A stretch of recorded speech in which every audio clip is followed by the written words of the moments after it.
des fois, il y a des trucs super lourds quand même. La pression, la responsabilité, machin, enfin bref, des trucs qui nous plombent.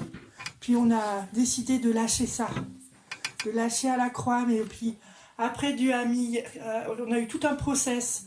On a parlé l'après-midi d'un outil relationnel qui s'appelle les communautés théophiles. On a expérimenté un petit peu ce que ça voulait dire, comme Esther vous l'a dit tout à l'heure. C'est vraiment une communauté, des petits groupes relationnels pour nous toucher, nous, et nous faire grandir ensemble, et toucher nos amis qui sont chercheurs de Dieu. Et le soir, on a eu un temps juste incroyable. Franchement, c'était un temps où je savais que c'était un temps de consécration, mais je ne m'attendais pas à ça. et je crois que personne ne s'y attendait. Donc comme ça, tout le monde était au même niveau. Et on a vraiment pu lâcher tout ce qui peut être lourd dans l'évangélisation. Et Dieu nous a donné d'autres choses dans nos cœurs. Et du coup, vous pouvez regarder, parce que c'est marqué sur le tableau. À la fin, vous pourrez regarder tout ce qui est ressorti sur le fait d'être témoin et l'importance d'être témoin. Donc c'est un beau résumé. Et on a eu un temps de consécration. On a dit, mais Seigneur, nous on veut plus. Et on veut être témoin là où tu nous envoies. Et juste être ce canal pour aller. Et ce matin, j'aimerais vous parler de la foi, mais Dieu a déjà commencé, donc c'est juste génial. Et la foi, pourquoi ? Parce que quand on dit foi chez des chrétiens, franchement, je sais pas, on peut avoir plein d'images là dans nos têtes, plein de mots qui viennent, mais qu'est-ce que c'est concrètement la foi ? Et c'est pour qui ? Et ça marche comment ? Et la foi, des fois, on croit que c'est peut-être quelque chose de magique. Hein, ça va nous tomber du ciel. J'ai la foi, je crois. Ça va nous tomber du ciel. Il y a un truc qui va se passer. Mais pourtant, la foi, ça n'a rien de magique. La foi, Abraham l'avait, il est le père de la foi. Et ça marchait comment ? Pourquoi il est le père de la foi ? Parce qu'un jour, il a eu une promesse, il a pris cette promesse de ce Dieu qu'il ne connaissait même pas. C'est un Dieu parmi les autres dieux, à l'époque. Mais il savait que c'était le seul vrai Dieu. Et il a pris la promesse, il est allé. Et j'aimerais juste lire ces versets dans Genèse 15, les versets 1 à 6. Après ces événements, l'Éternel s'adressa à Abraham. Donc l'événement, c'est quoi ? C'est qu'ils ont gagné une guerre. Et quand ils ont gagné une guerre, il y a le butin. Et c'est plein de richesses. Et puis Abraham, il est con quand même. C'est là, il dit, mais qu'est-ce que je vais faire avec tout ça ? J'ai aucune descendance. Il devait être vachement frustré quand même. Donc après ces événements, l'Éternel s'adressa à Abraham dans une vision. Et Dieu lui dit, ne crains rien Abraham, je suis ton protecteur, ta récompense sera très grande. Et Abraham répond, Éternel Dieu, que me donnerais-tu ? Je n'ai pas d'enfant, et c'est Eliezer, donc un de ses serviteurs, de Damas, qui héritera de tous mes biens. Tu ne m'as pas donné de descendance. Là, il était sûrement un peu en colère, quoi. Non, mais qu'est-ce que tu dis, Dieu ? Mais genre, quoi. Regarde ma réalité. Et c'est un serviteur attaché à mon service qui sera mon héritier. Alors la parole de l'Éternel lui fut adressée ainsi. Ce n'est pas lui qui sera ton héritier, mais c'est celui qui sortira de tes entrailles qui sera ton héritier. Et après l'avoir conduit dehors, il dit, regarde vers le ciel et compte toutes ces étoiles, si seulement tu peux les compter. Et il lui dit, telle sera ta postérité. Et Abraham eut confiance. Il y a eu confiance en l'Éternel qui le lui imputa à justice. Abraham est dans une situation super compliquée. Dieu lui promet un truc, mais dans la réalité, dans la vraie vie, il est vachement... Il veut dire, ça ne correspond pas. Sa femme ne peut plus avoir d'enfant. Terminé. Et Dieu est en train de dire, ta femme peut avoir des enfants. Non mais explique-moi quand même. Mais Abraham a posé sûrement son cerveau à un moment donné et il a attrapé la promesse et il a marché avec. Et là, on voit ce que c'est la foi. La foi, c'est croire en ce que Dieu dit et agir. C'est faire confiance que ce que Dieu dit, il va le faire. Et c'est quelque part prendre cette promesse et bouger avec cette promesse. Il n'y a rien qui est magique dans la foi. La foi passe par l'action. Il y a des, on l'a dit ce matin, il y a des pas de foi à faire. Et ce qui est aussi intéressant, c'est que la foi, Dieu a créé toute cette terre, et aujourd'hui, franchement, il faut de la foi pour monter dans un avion. Parce que, quand même, pour qu'il plane, etc., est-ce qu'il y a un chauffeur dans l'avion? Je ne l'ai pas vu. Est-ce qu'il pilote bien? Est-ce qu'il n'est pas bourré avant d'avoir... Enfin, voilà, on peut s'imaginer plein de choses. Je me lève le matin, il faut avoir de la foi juste pour avancer et pour vivre. Le Seigneur nous a créés, Dieu nous a créés déjà avec une foi que même les non-chrétiens n'ont pas. Et je crois que c'est juste un avant-goût. C'est la foi dans les choses. On croit que si je monte dans la voiture avec quelqu'un, je vais arriver à bon port. Je crois, je vais raconter souvent ma petite histoire. J'ai eu à un moment donné vraiment beaucoup de problèmes avec les voitures. Je vous en passe les détails parce que j'en aurai des heures. Et la dernière que j'avais, je la démarrais, j'avais plus une Neyman. Et du coup, je démarrais avec des fils. Même qu'une fois, il y a la police qui est passée, il croyait que je vais voler une voiture. Et je lui montrais mes papiers, tout ça, enfin bref. Je n'avais pas foi dans la voiture, hein, parce que je tombais en panne souvent quand même. Et puis, les amis autour de moi rigolaient souvent, parce que j'avais toujours une histoire. Chaque semaine, j'avais une histoire. Mais à un moment donné, Dieu m'a dit, je vais te donner une voiture. Mais elle n'était pas là. Et pourtant, je savais qu'elle était là. J'ai pris cette promesse et j'ai commencé à appeler cette voiture sur la terre. Je ne savais pas faire. Hein. Je dis, comment je vais faire? Et je dis, Seigneur, j'appelle la voiture dans le ciel à venir sur la terre. et puis après, j'ai eu cette phase où j'ai vraiment eu la conviction à l'intérieur de moi que en fait, elle était là. Alors j'ai rigolé, j'étais dans mon parking. J'étais là, elle est où la voiture? Elle est où la voiture? Seigneur, c'est laquelle?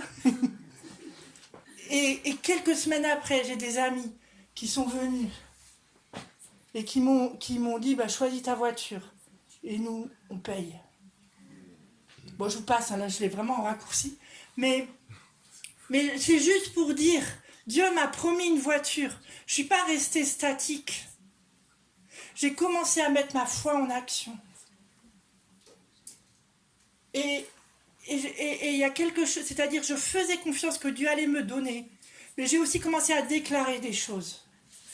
La foi en Dieu, c'est pour des fils et des filles du Père céleste.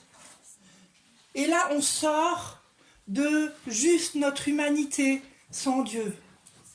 On n'a pas foi dans les choses, on a foi dans le Père. Et je crois que ça, c'est vachement important à comprendre, parce que nos vies changent. On est des fils et des filles du royaume. Donner sa vie à Jésus aujourd'hui ne suffit pas. On est appelé et destiné à autre chose. Nous avons tous une mission, et ça, c'est mon cœur. C'est que chaque chrétien, chaque église locale, que l'église avec un grand E de toutes les nations se lève pour accomplir la mission que le Seigneur a laissée, qui est d'être des témoins, et que tous ceux que Dieu cherche puissent avoir la possibilité de le connaître. Et qu'est-ce qui fait la différence? C'est notre foi, c'est notre confiance en Dieu. Et comment on va marcher dans cette confiance? La foi n'est pas statique, la confiance en Dieu n'est pas statique. Je peux avoir confiance que Élise va partir à Paris, mais si elle ne prend pas le train, je peux toujours avoir confiance. Hein. D'accord ? Je peux avoir confiance que Connecte Plus, il va y avoir 200 personnes. Je sais pas ce que je dis là, mais bon, bref. Yeah. Amen, ouais, j'aimerais bien. Ma voix est petite, comme une graine de moutarde. Mais je veux dire, si je ne fais rien et que je ne m'actionne pas, il n'y a rien qui va se passer.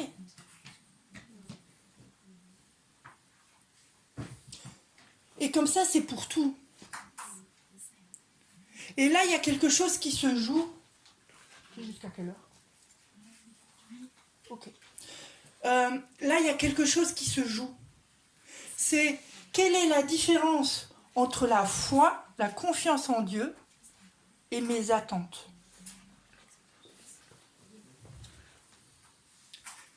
Les attentes, c'est moi qui attends de quelqu'un, c'est moi qui attends de Dieu. Mais est-ce que mes attentes, c'est ce que Dieu attend de moi ? Abraham aurait pu dire, moi j'aurai un fils de Sarah. Et ça aurait pu ne pas être du tout la volonté de Dieu.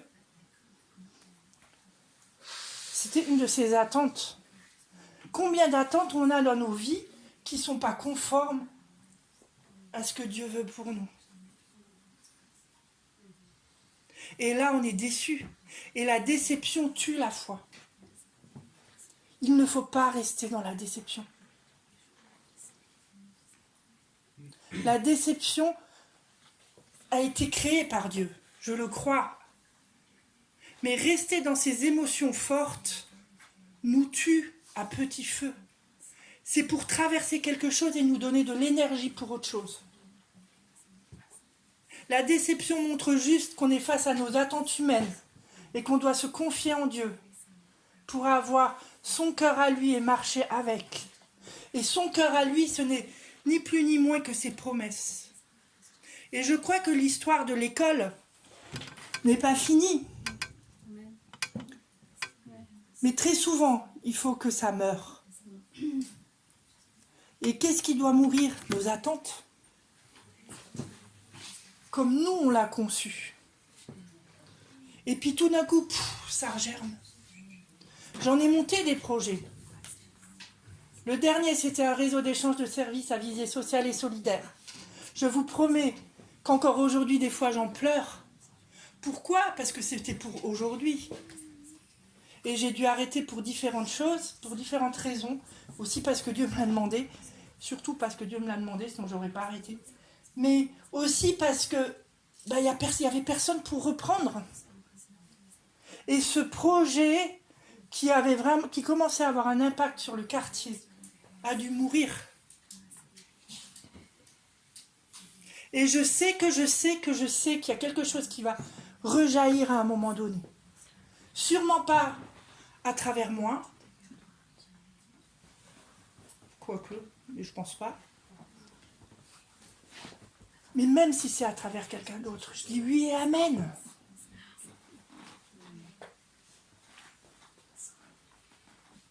Pour toucher nos quartiers, nos villes, nous avons besoin de mettre cette confiance en Dieu de plus en plus en action et pas juste pour nous-mêmes. Alors il y a déjà pour nous-mêmes et souvent il y a le témoignage qui vient après et c'est énorme déjà. Si on témoigne. Si je le garde pour moi, il n'y a rien qui va se produire. Et c'est là où on doit être témoin. Ce que je vis avec Dieu doit donner envie aux autres de pouvoir vivre la même chose.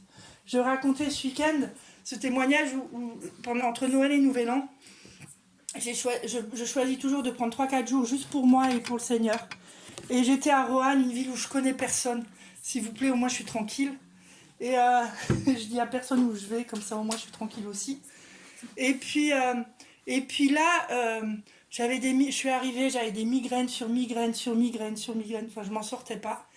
Et j'ai vécu juste un temps incroyable avec des jeunes au-dessus qui m'ont appelé pour fêter Nouvel An. Alors que, honnêtement, Je veux dire, je les connaissais pas. Et puis bon, bref, je passe, mais on a vécu vraiment un temps incroyable où vraiment l'amour de Dieu a pu être déversé dans leur vie. Ils ont pu expérimenter le Saint-Esprit, etc. Mais là où je veux en venir, c'est que je suis partie de là et j'avais toujours la migraine. Et j'avais un Blablacar qui était à côté de moi. Et j'ai fait 50 km, j'en pouvais plus. J'avais des nausées, j'en pouvais plus, j'avais mal à la tête. Je me suis dit, mais jamais j'arriverai à Toulouse, quoi. Je sors, mon côté humain, qu'est-ce que j'ai fait? Tu peux jouer un peu, hein, ça aide, ça supporte. Si t'as envie. Mais mon côté humain, qu'est-ce qu'il a fait? Je suis allée à la pharmacie. S'il vous plaît, je suis pas bien, etc. Je suis pas allée voir Jésus, hein. Je suis à la pharmacie. Qui me donne un truc, qui me dit, mais madame, allez vous coucher, hein. Ah non, je dois aller à Toulouse, je dois rentrer à la maison. Il me dit, ouais, mais là, dans l'état où vous êtes. Puis je suis allée dans la voiture, j'ai pris un quart d'heure. Et j'ai dit à mon Blablacar, et là, il faut que je me pose un quart d'heure. Je lui ai expliqué pourquoi.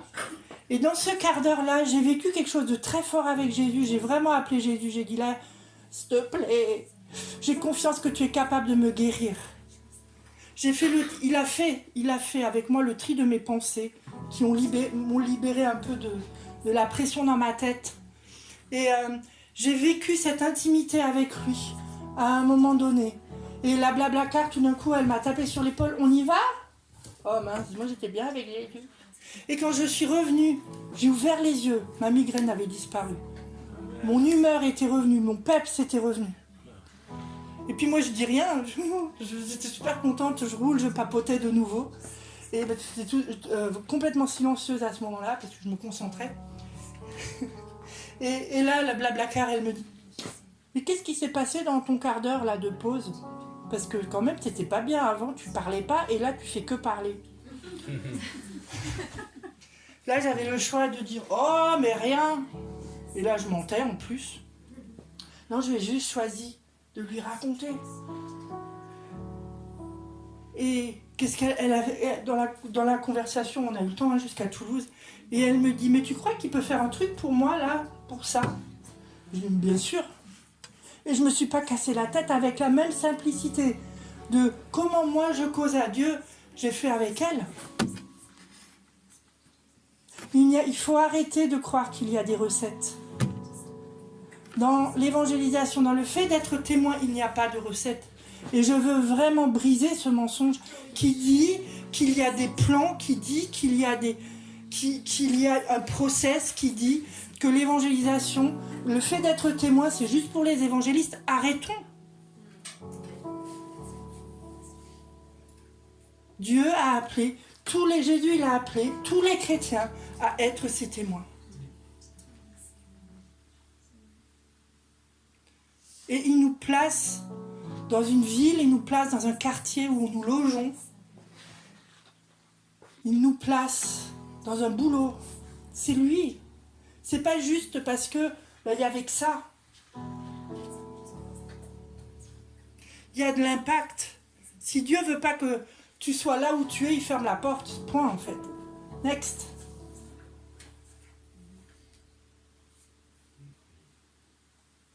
La foi, je vais répéter beaucoup les choses, hein, mais la foi, c'est prendre la promesse de Dieu et marcher avec.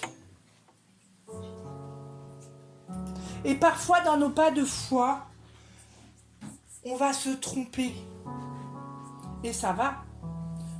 Parce que se tromper nous permet juste de nous dire « Ah ben là, c'est pas la voie de Dieu, il faut juste faire comme ça et marcher là. » Là, j'ai beaucoup de mal avec l'échec. On en parlait ce matin. Beaucoup de mal avec l'échec. Parce que je suis tellement déçue de moi et des autres.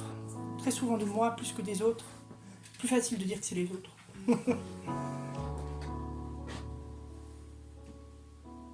Mais dans la parole, il est dit que l'Éternel relève le juste jusqu'à 7 fois. J'ai une amie qui m'a dit sur un dossier de ma vie, m'a dit c'est juste la première fois que tu chutes. Lève-toi et marche. Je fais merci. Mais il y a une réalité là. Et je sais que ça parle à plusieurs. Oui, mais j'ai besoin de un tel, mais j'ai besoin de quelqu'un. Tu as juste besoin de Dieu, nous avons juste besoin de Dieu. Combien de fois, moi, je l'ai dit pour ma propre vie. Mais je ne peux pas me nourrir de la foi des autres. Chacun a la responsabilité d'avoir confiance en Dieu pour lui-même. Et Dieu met des gens autour de nous. Pour quoi faire? Pour que nous en prenions soin. Pour que nous créions de la relation. Des gens qui ne le connaissent pas forcément. Et aujourd'hui, il y en a beaucoup qui crèvent de faim spirituelle. Qui croient que Dieu, c'est un petit... Il est quelque part sur son nuage. Moi, je croyais ça au début. Il est sur son nuage, là, quelque part. Et qui ont besoin de le voir en action. Et je crois que cet élargissement de ce matin, c'est pas juste pour vos vies, mais c'est pour la vie de plusieurs que le Seigneur place à côté de vous qui ne le connaissent pas. Arrêtez de croire que vous êtes timide, mais remettez votre timidité à l'Éternel, et lui donnera la force et le courage. Vous aurez les bonnes paroles au bon moment. Moi, j'ai pas commencé juste comme ça. J'ai fait un pas après l'autre. Quand j'ai eu l'appel pour être évangéliste, c'était au début de... Enfin, je connaissais pas tout ce milieu prophétique, tout ça. Et je me suis dit, mais de quoi il cause le gars? Il ne me connaît même pas. Qu'est-ce que j'ai fait de cette parole? Je l'ai prise. Je suis allée expérimenter pour voir s'il racontait pas des cracks. Et je suis partie à la Jeunesse en Mission à Marseille.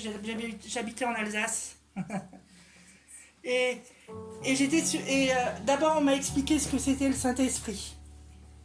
Ouais, parce que quand même, il vaut mieux quand même l'avoir dans la foi. Le moteur de la foi, c'est le Saint-Esprit. Plus de lui. Et c'est pas juste plus de lui. C'est plus de conscience qu'il est en moi et que je suis en lui. C'est ça qui fait réellement la différence. On peut demander plus, mais moi aujourd'hui, je demande plus de conscience. Les gens du New Age nous ont volé ça, cette histoire de pleine conscience. Mais nous avons besoin d'avoir la pleine conscience que Dieu habite en nous et que nous habitons en lui. Et c'est quand j'ai cette pleine conscience que je peux rentrer et que je peux prêcher sans mes notes. Je veux dire, c'est vraiment cette histoire, pour vous dire comment moi je fais, je vais vous donner un outil très pratique.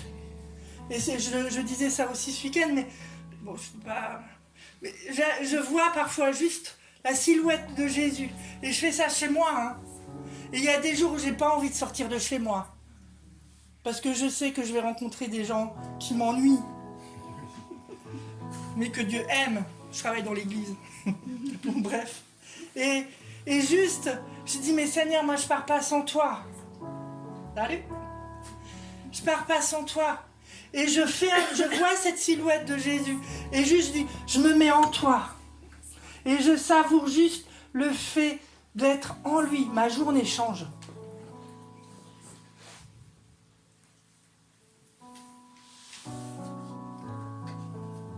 Il faut qu'on active notre foi. Le Saint-Esprit ne fera pas le job qu'on soit pleinement conscient qu'il soit. Il va nous aider. Et si on n'est pas demandeur, il n'y a rien qui va se faire.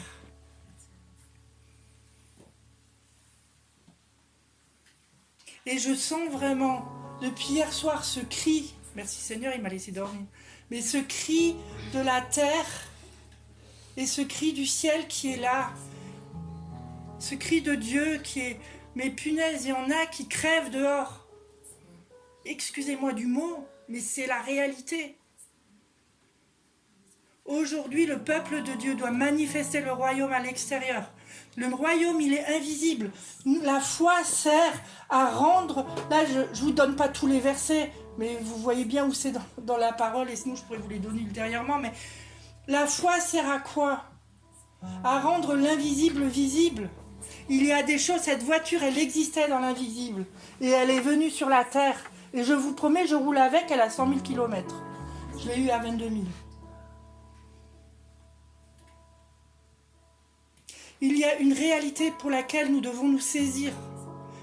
Aujourd'hui, vous avez une épicerie, pas sociale et solidaire, mais une épicerie qui aide les gens du quartier et qui vous aide peut-être certains à manger. Est-ce que vous croyez qu'il y a des ressources dans l'invisible qui vont pourvoir parce que vous n'aurez pas assez et qui vont être libérées au temps voulu pour que tout le quartier soit nourri et peut-être même toute la ville? Et comme ça, il y a plein, il y a besoin de monde. Mais Dieu, il a déjà libéré du monde dans le ciel. On les appelle. On les appelle pour ce centre, pour cette maison. On les appelle pour tout ce dont vous avez besoin dans vos projets. Et vous savez, la foi a du fruit. La foi a du fruit, c'est quoi? C'est la paix. Si j'ai confiance en Dieu, la paix m'habite et je peux la transmettre. Si j'ai confiance en Dieu, je peux communier avec lui. Et je peux communier et aimer mon prochain. Comment Jésus il faisait avec tout ce people quand même? Entre les collecteurs d'impôts qui étaient des voleurs, les pharisiens qui étaient des religieux mais des menteurs, on peut faire la liste. Tous ceux qui lui couraient après pour être, je pense à cette femme-là, qui avait ce problème de sang et qui touche son manteau. Là, il sent une énergie qui fout le camp. Ah, on parle nouveau d'énergie. Là aussi, on nous a volé. Et Jésus, il a senti une énergie qui partait de lui. Et la personne, juste à cause de sa foi, parce qu'elle avait confiance que Jésus, pas plus, elle avait juste confiance que Jésus pouvait faire quelque chose pour elle. Et tous les gens que Jésus a guéris, ils avaient juste cette toute petite confiance comme une graine de moutarde. Que Jésus pouvait faire quelque chose pour eux. Et il savait aussi que quand il disait « lève-toi et marche », il pouvait expérimenter. Qu'est-ce que tu expérimentes dans ta vie? Qu'est-ce que tu as déjà expérimenté dans ta vie? Fabienne, une des pasteurs là, de l'église où je suis, me rappelait dernièrement, Seigneur, Sandra, regarde ce que Dieu a fait dans ta vie. Appuie-toi sur ce qu'il a déjà fait parce qu'il va faire de plus grandes choses. C'est une parole pour ma vie, c'est une parole pour votre vie. Qu'est-ce que Dieu a déjà fait dans ta vie? Et ça excite notre foi.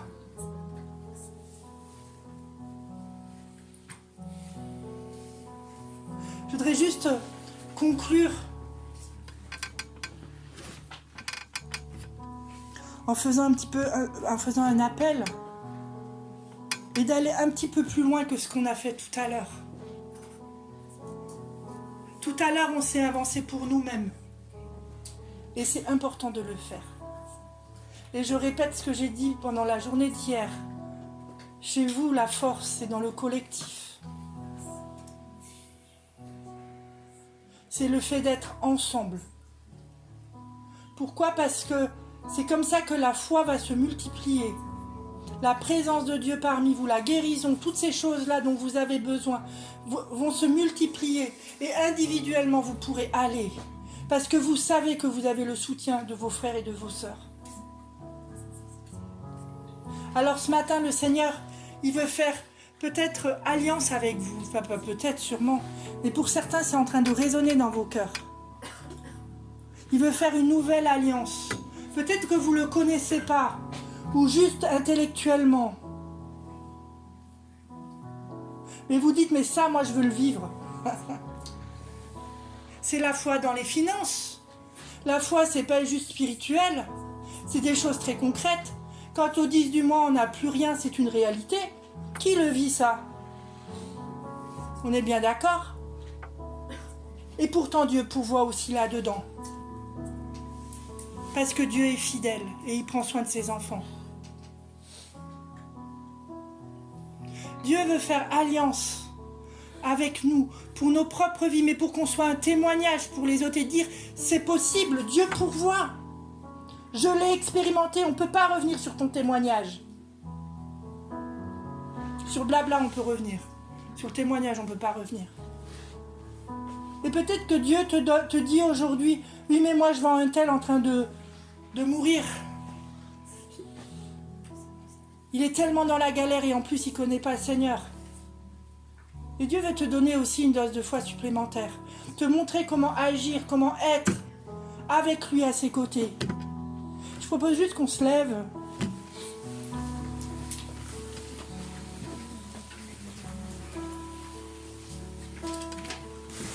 Isaac, je veux te dire, puis ça me court dans la tête depuis hier matin. Et je ne voulais pas te le dire en one-on-one. Parce que c'est aussi une sécurité de donner des paroles quand l'Assemblée et les autorités de l'Église sont là. Tu es un pionnier. Tu n'apprends rien. Et je te voyais creuser des sillons. Quand on creuse des sillons, c'est que la terre elle est sèche, ou dans tous les cas qu'il n'y a rien qui se passe, et des fois c'est difficile de creuser des sillons. Mais je te vois avec le Saint-Esprit, comme parfois avoir un turbo pour creuser des sillons dans la bonne profondeur, pour que quand les semences tombent, la graine puisse pousser correctement. Dans des terres, on n'y croit pas. Et je crois que pour moi, c'est vraiment spirituel, ça. C'est juste dans la relation. Dieu va t'utiliser pour créer des sillons en profondeur. Pour que quand le moment voulu, la graine tombe, il y ait une belle plante qui pousse. Et pas juste qui pousse, mais qui va se multiplier. Et ça, c'est vraiment l'appel des pionniers. Donc juste fais confiance en ton Dieu, il va te montrer. Et puis, il y a quelque chose, sûrement même d'inné en toi. Moi, je suis interpellée, je disais ça à Esther, par l'amour que vous avez dans cette famille, qui est juste incroyable, je vais pleurer.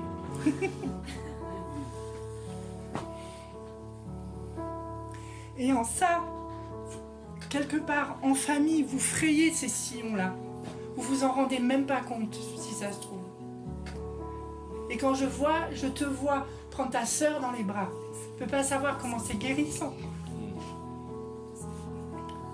Et pour moi, c'est vraiment le geste concret que tu traces des sillons.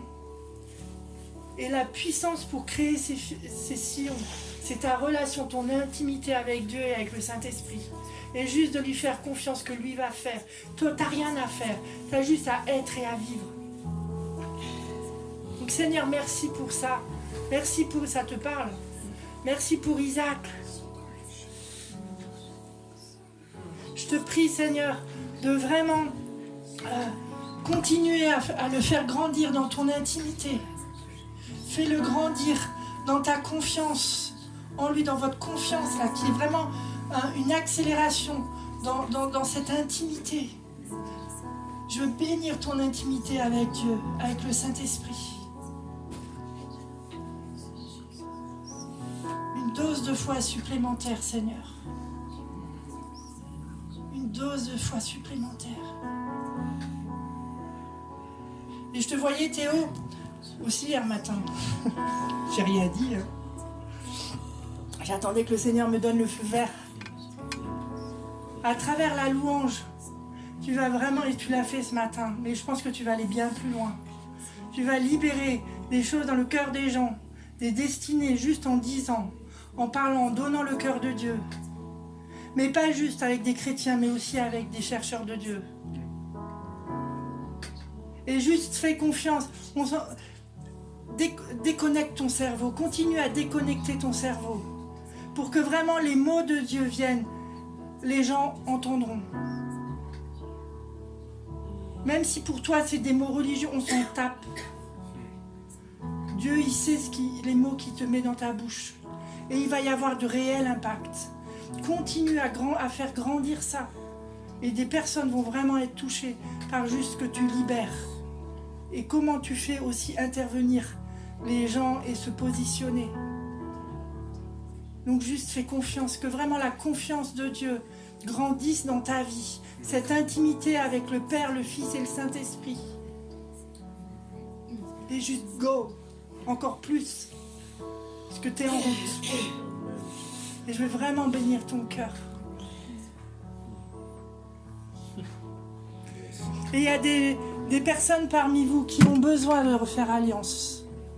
Que vous le connaissiez ou que vous ne le connaissiez pas. On ne peut pas se satisfaire d'une foi intellectuelle. Donc je vous invite à fermer les yeux. Et si vous vous sentez concerné, tout le monde qui ferme les yeux, sauf moi. Je vous invite juste à lever la main pour refaire alliance. Merci Jésus. Merci Jésus. Merci pour chacun. Je veux prier, Seigneur, que vraiment, comme tu faisais à l'époque, Seigneur, où chacun donnait sa part, toi tu donnais la tienne, et toi tu passais avec le feu au milieu. Je prie maintenant, Saint-Esprit, que tu viennes dans la vie de chacun, avec le feu de l'alliance. Le feu de l'alliance. Toi, tu vois les cœurs. Tu vois les sujets. Vous n'êtes pas digne, mais Dieu vous rend digne. C'est pas à propos de vous, c'est à propos de lui. Alors la puissance de vie maintenant.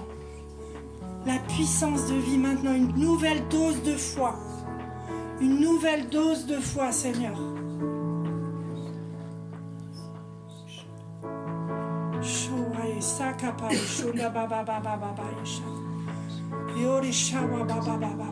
Merci Jésus. Et il y a sûrement d'autres personnes, ou peut-être même vous, où Dieu vous met des gens à côté, des cœurs, enfin des cœurs, des personnes qui vous sont chères et qui ne le connaissent pas, qui ne connaissent pas le Seigneur. Et quelque part vous les portez, mais vous désespérez. Mais quand même, Seigneur, moi je peux lever la main aussi. Et juste, vous avez besoin d'une foi renouvelée pour ces gens-là. Et j'inclurai aussi peut-être des projets que Dieu vous met à cœur. Et juste, vous ne savez pas. Et il y a besoin d'une foi renouvelée. Alors juste levez la main. C'est un geste devant l'Éternel. Non, on s'en moque. Quoique. Mais c'est entre vous et Dieu. Et Seigneur, maintenant j'appelle Saint-Esprit. Vraiment un renouvellement. C'est toi qui fais, Seigneur, au-delà de mes mots.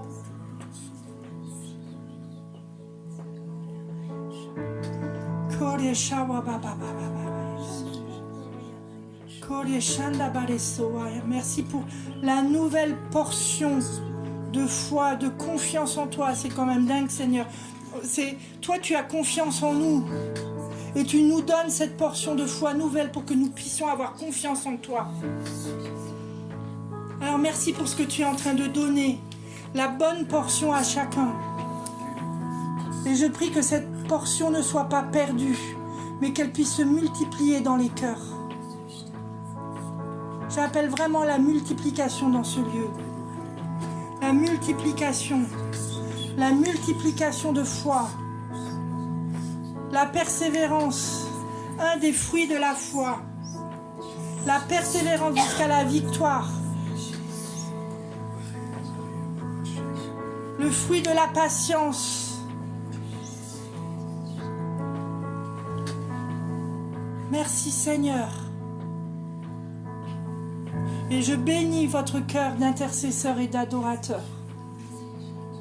Seigneur, que cette maison de prière soit remplie d'adorateurs, de personnes qui cherchent le un à un avec toi pour que le monde voie qui tu es, pour que la foi grandisse à cause de l'intimité que nous avons avec toi.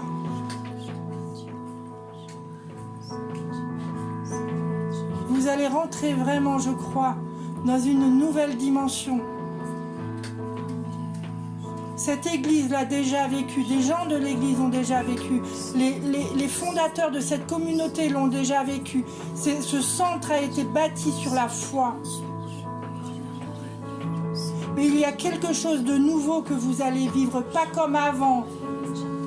Et la foi va surgir de l'intimité que vous avez avec Dieu, mais pas individuellement, collectivement. Et il y a vraiment un appel, c'est pas chacun de son côté, mais c'est ensemble. C'est dans l'acceptation de la différence. Parce que la différence n'est pas quelque chose qui nous divise, mais quelque chose qui nous renforce.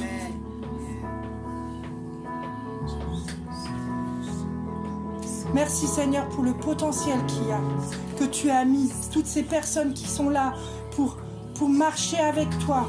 Et je prie Seigneur pour une unité plus forte. Je prie Seigneur que la foi grandisse à travers la communion avec toi.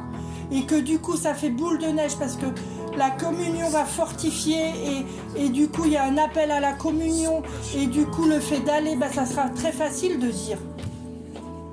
Parce que c'est juste votre vie. Merci Seigneur. Merci Jésus pour chacun ici. Au nom de Jésus. Amen.